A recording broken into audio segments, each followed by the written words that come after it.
مولانا حذیفہ وستانوی صاحب کے بیانات کے لیے حذیفہ وستانوی آفیشیل کو سبسکرائب کریں۔ المثبتات فی زمن الفتن، فتنوں کے زمانے میں ایمان پر ثابت قدم رکھنے والی چیزیں، چار چیزیں ایسی ہیں جو انسان کو فتنوں کے زمانے میں ایمان پر ثابت قدم رکھتی ہے۔ اگر ان چار چیزوں کو ہم نے مضبوطی کے ساتھ تھام لیا، اپنے گھر والوں کو، اپنے محلے والوں کو، اپنی بستی والوں کو بھی ہم نے اس کی دعوت دی، تو ہم اپنے ایمان کو پرفتن دور میں بچانے میں کامیاب ہو جائیں گے انشاءاللہ۔ تو چار چیزیں اسے کہا جاتا ہے فتنوں کے زمانے میں انسان کے ثابت قدمی کی چیزیں ہیں۔ سب سے پہلی چیز ہمارے علماء اور محدثین نے لکھی ہے، حضرات صوفیہ بھی اس کی تائید کرتے ہیں، وہ کیا ہے؟ تو فرماتے ہیں کہ قرآن کریم، كَذَلِكَ لِنُثَبِّتَ بِهِ فُؤَادَكَ وَرَتَّلْنَاهُ تَرْتِيلًا، قرآن کہتا ہے وقال الذين كفروا لولا نزل هذا القرآن جملة واحدة وكذلك لنثبت به فؤادك ورتلناه ترتيلا۔ یہ دل ایمان پر ثابت قدم کب ہوتا ہے؟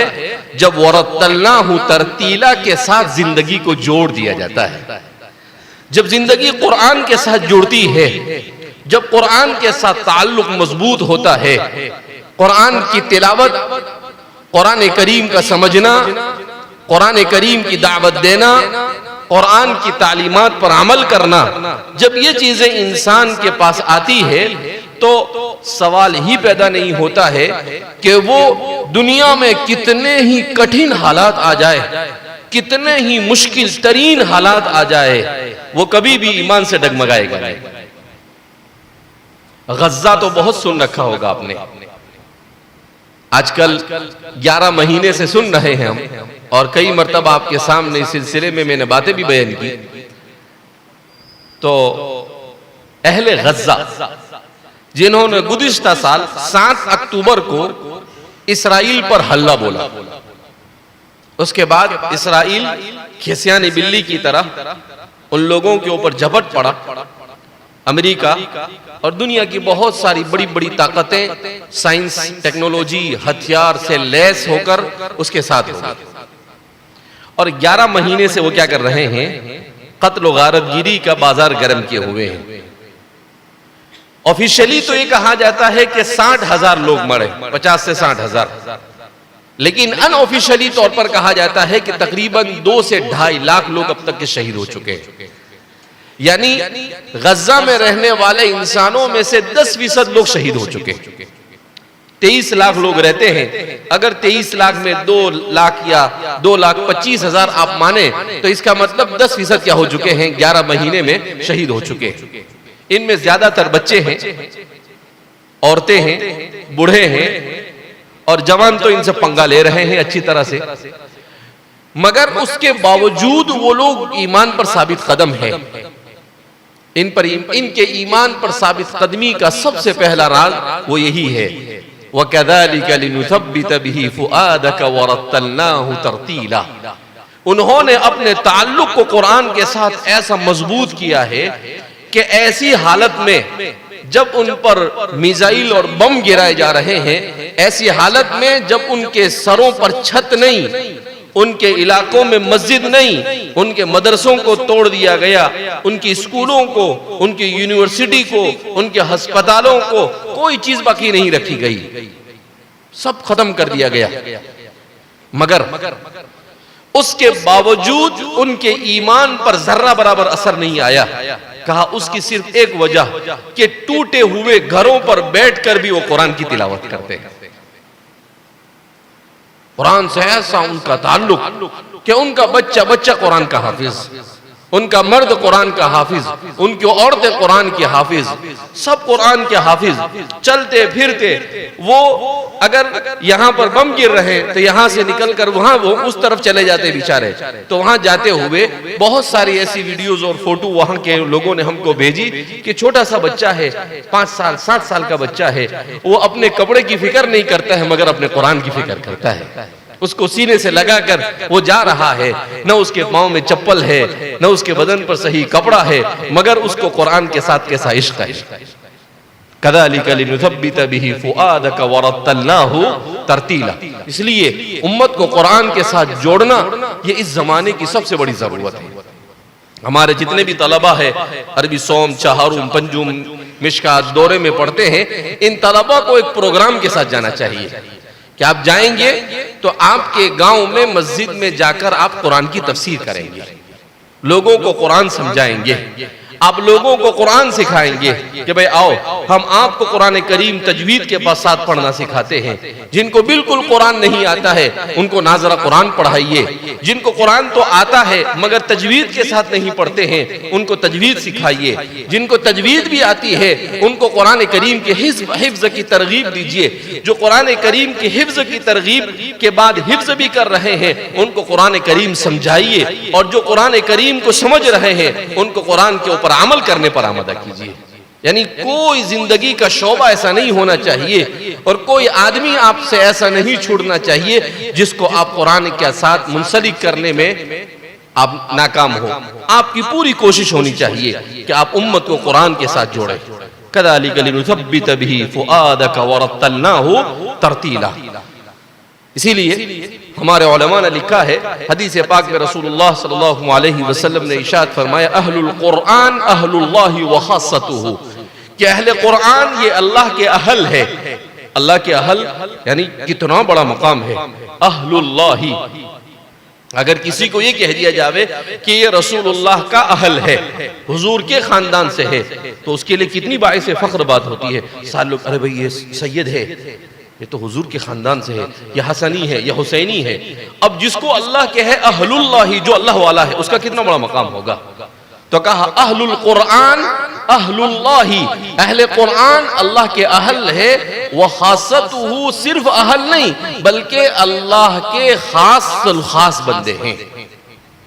تو ہمارے علماء نے لکھا کہ اہل القرآن اہل اللہ وخاصتہ میں شامل ہونا اگر کوئی چاہتا ہے تو اس کے لیے اسے کیا کرنا چاہیے؟ تو فرماتے ہیں کہ سب سے پہلے اسے قرآن کریم کی تلاوت کا عادی ہونا چاہیے، کہ حضرات صحابہ کی طرح ہفتے میں ایک قرآن ختم کرنے والا ہونا چاہیے۔ حضرات صحابہ میں کم سے کم جو لوگ قرآن پڑھتے تھے وہ ہفتے میں قرآن ختم کرتے تھے، ورنہ 3 دن میں، 1 دن میں، 2 دن میں، 4 دن میں، 5 دن میں قرآن کریم ختم کرتے تھے۔ اور جو سب سے مشغول ہوتا تھا وہ کتنے دن میں ختم کرتا تھا؟ 7 دن میں۔ قرآن کی جو منزلیں ہیں وہ اسی لیے ہے کہ وہ ایک ہفتے میں، کہا ہفتہ گزر جائے اور قرآن ختم نہ ہو تو پھر ایسی مسلمانی کس کام کی؟ لہذا اس بنا پر کہا سب سے پہلے اگر آپ کو قرآن کریم کی تلاوت کا جنون ہے تو اس کا مطلب یہ ہے کہ آپ اہل اللہ وخاصتہ ہو۔ دوسرے نمبر پر قرآن کریم کی تلاوت تجوید کے ساتھ کی جائے۔ قرآن کی تلاوت کیسے کی جائے؟ تجوید کے ساتھ۔ اگر آپ قرآن کو تجوید کے ساتھ پڑھتے ہیں تو اس کا مطلب یہ ہے کہ آپ قرآن کریم کا حق ادا کر رہے ہیں۔ کیوں کہ قرآن کریم خود مطالبہ کرتا ہے، کیا کہتا ہے؟ وَرَتِّلِ الْقُرْآنَ تَرْتِيلًا۔ اسی لیے آپ نے 12 تجوید کے گھنٹے میں سنا ہوگا، آپ کے قاری صاحب کہتے ہوں گے اَيْ وَجَوِّدِ الْقُرْآنَ تَجْوِيدًا كَمَا فَسَّرَهُ عَلِيُّ بْنُ أَبِي طَالِبٍ۔ حضرت علی بن ابی طالب اس کی تفسیر کرتے تھے وَرَتِّلِ الْقُرْآنَ تَرْتِيلًا أَيْ وَجَوِّدْهُ تَجْوِيدًا، کہ قرآن کو ترتیل کے ساتھ پڑھنے کا مطلب یہ ہے کہ قرآن کو تجوید کے ساتھ پڑھو۔ تو اس لیے کہا اس کا دوسرا حق یہ ہے کہ اس کو قرآن کو ایسا پڑھا جائے اقرأوا القرآن كما انزل، قرآن کو ایسا پڑھو جیسا کہ وہ نازل کیا گیا۔ حضرات صحابہ یہ قرآن کے عاشق زار تھے، ایسا قرآن پڑھتے تھے۔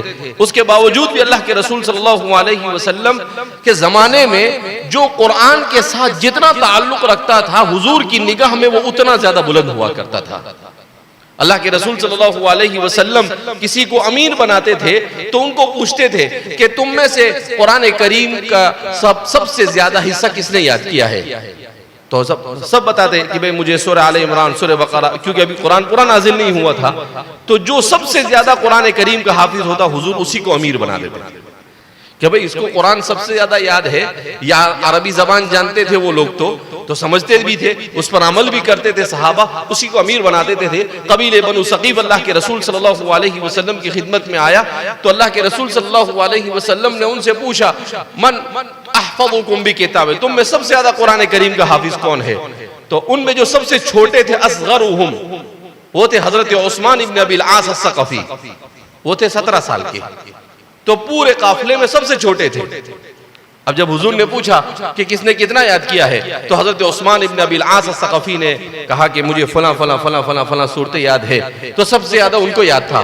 فَجَعَلَهُ أَمِيرًا، تو حضور نے انہی کو ان کا امیر بنا دیا، جبکہ وہ اصغرهم سنًا، ان میں کوئی 45 سال کا، کوئی 50 سال کا، کوئی سردار 55 سال کا، کوئی 60 سال کا، کوئی 70 سال کا، مگر کس کو امیر بنایا حضور نے؟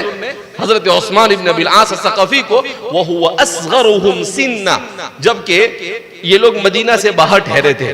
اس زمانے میں تو کوئی اس طرح رہنے سہنے کی چیزیں نہیں تھی، تو یہ لوگ جب اللہ کے رسول کے پاس آتے تھے تو اپنا سامان حفاظت کرنے کے لیے حضرت عثمان ابن ابی العاص الثقفی کو چھوڑ کر آتے تھے۔ اب سب آ جاتے تھے یہاں پر حضور کی مجلس میں، اور حضرت عثمان بیچارے وہاں بیٹھے بیٹھے سامان سنبھالتے تھے، بیٹھے رہتے تھے وہاں پر۔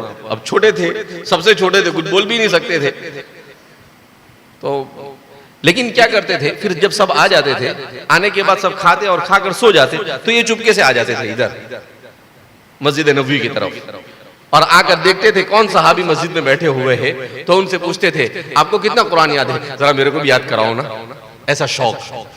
تو اس طریقے سے تو جب اللہ کے رسول صلی اللہ علیہ وسلم نے پوچھا کہ سب سے زیادہ کس کو یاد ہے، تو وہ لوگ حیران ہو گئے اور ان سے پوچھنے لگے ارے بھائی تجھے تو ہم سامان کے پاس چھوڑ کے جاتے تھے، تو نے سب سے زیادہ کیسے یاد کر لیا؟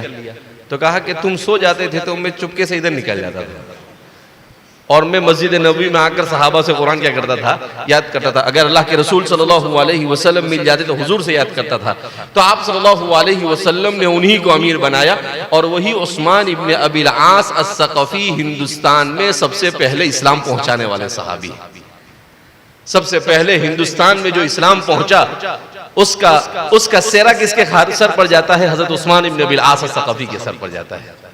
تو اللہ کے رسول صلی اللہ علیہ وسلم کا یہ، آپ صلی اللہ علیہ وسلم نے اپنی وفات سے پہلے بھی ایک لشکر کو بھیجا، اس میں حضرت عمر بھی تھے، اس کے باوجود بھی حضرت معاذ بن جبل کو حضور نے کیا بنایا؟ ان کا امیر بنایا، جبکہ معاذ 17 یا 18 سال کے تھے، لیکن آپ صلی اللہ علیہ وسلم کو معلوم تھا کہ قرآن کے بہت ماہر ہیں، اسی لیے حضور نے فرمایا خذ القرآن من 40، اگر قرآن کو سیکھنا ہے تو صحابہ سے کہتے تھے کہ ان 4 لوگوں سے قرآن سیکھو، من عبداللہ ابن مسعود ومن سالم مولا ابی حذیفہ ومن معاذ ابن جبل ومن ابی ابن کعب، کہ ان 4 میں سے کسی سے قرآن سیکھو، یہ قرآن کریم کے بڑے ماہر تھے۔ تو حضرت معاذ بن جبل اللہ کے رسول صلی اللہ علیہ وسلم نے ان کو بھی چھوٹی عمر میں، جبکہ بڑے بڑے صحابہ اس لشکر میں تھے، ان کو امیر بنایا۔ اس کی وجہ کیا تھا؟ قرآن کریم۔ اسی لیے ہمارے متاخرین علماء نے لکھا ہے کہ اس امت نے قرآن سے غفلت برتی ہے، کہا کم از کم 40 دن میں ایک قرآن کا ختم کرنا یہ ضروری ہے۔ اگر 40 دن میں بھی مسلمان قرآن کریم کو تلاوت کے ساتھ پورا نہیں کرتا ہے تو وہ مسلمان گنہگار ہوگا، کہ وہ قرآن کے ساتھ اعراض کر رہا ہے، وہ قرآن کو چھوڑ رہا ہے۔ آپ دیکھیں ہماری امت کے اندر میں 40 سال میں بھی قرآن پورا نہیں ہوتا لوگوں کا۔ کتنے سال میں؟ 40 سال میں۔ امت میں ایک بڑا طبقہ ایسا ہے جس کو قرآن پڑھنا ہی نہیں آتا ہے، اور ان کو فکر بھی نہیں ہے۔ قرآن نہیں آتا ہے تو ایسا نہیں کہ آدمی کو فکر ہونی چاہیے کہ بھئی قرآن پڑھنا نہیں آتا ہے، سیکھنا چاہیے، انہیں کچھ پڑھی نہیں ہے۔ لہذا ہمیں ان کے اوپر محنت اور کوشش کرنی چاہیے اور قرآن کریم کی طرف راغب کرنا چاہیے۔ تو قرآن کریم کا دوسرا حق تجوید کے ساتھ پڑھنا، کہا جو قرآن کی تلاوت کرے، جو قرآن کو تجوید کے ساتھ پڑھے۔ تیسرا جو قرآن کریم کے حفظ کا اہتمام کرے، وہ اہل اللہ و خاصتہ میں اگر وہ شامل ہونا چاہتا ہے تو قرآن کریم کے حفظ میں اتقان ہونا چاہیے، بہترین قرآن یاد ہونا چاہیے۔ اور چوتھا بیان کیا کہ قرآن کریم کے اوپر وہ عمل کرے، قرآن پر کیا کرے؟ عمل کرے۔ فرماتے ہیں کہ اگر یہ چیزیں پائی جاتی ہے آپ کے اندر میں کہ آپ قرآن پڑھتے بھی ہیں، تجوید کے ساتھ پڑھتے ہیں، آپ اس کو پکا یاد بھی کر رہے ہیں، اس پر عمل بھی کر رہے ہیں، تو اس کا مطلب یہ ہے کہ آپ اہل اللہ و خاصتہ۔ اور بعض لوگوں نے کہا کہ اس کی طرف دعوت دینا، پانچواں وہ بھی شامل ہے، کہا یہ 5 چیزیں آپ کرتے ہیں تو آپ اہل اللہ و خاصتہ میں شامل ہے۔ اللہ رب العزت ہم سب کو اہل اللہ و خاصتہ، اہل القرآن اہل اللہ و خاصتہ میں شامل ہونے کی توفیق مرحمت فرمائے۔